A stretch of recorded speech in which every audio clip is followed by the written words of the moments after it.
Assalamualaikum warahmatullahi wabarakatuh. Selamat siang semuanya.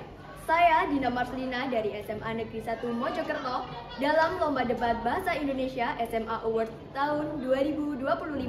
Saya adalah tim kontra. Pertama, saya akan mengungkap fakta tentang singularitas teknologi, merujuk pada titik di mana teknologi menjadi sangat canggih sehingga dapat memperbaiki dirinya sendiri tanpa campur tangan manusia, yang berpotensi mengubah masyarakat secara drastis. Perkembangan teknologi seperti kecerdasan buatan atau AI dan robotika telah meningkatkan kekhawatiran tentang kemungkinan singularitas teknologi. Maka dari itu, saya sebagai tim kontra menentang singularitas teknologi dikarenakan terdapat banyak dampak antara lain. 1. Dampak sosial, kesenjangan sosial dan ekonomi. Dapat melebarkan kesenjangan antara kaya dan miskin jika manfaatnya tidak tersebar secara merata. Kemudian, ketergantungan pada teknologi.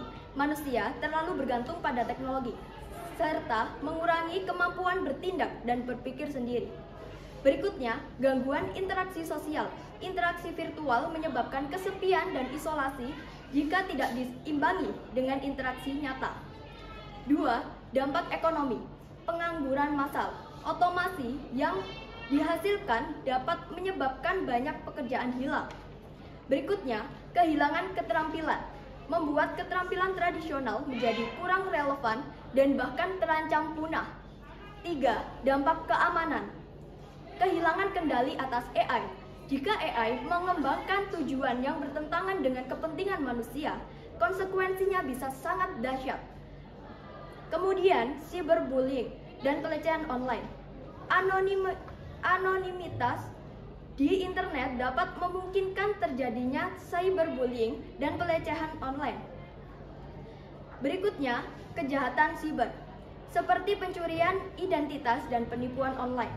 Maka dari itu, meskipun singularitas teknologi dapat membawa manfaat besar, namun juga memiliki resiko dan dampak negatif yang signifikan. Oleh karena itu, perlu dilakukan penelitian dan pengembangan juga yang lebih lanjut untuk memastikan bahwa singularitas teknologi dapat diimplementasikan dengan aman dan bertanggung jawab serta meminimalkan dampak negatifnya. Demikian, terima kasih. Wassalamualaikum warahmatullahi wabarakatuh.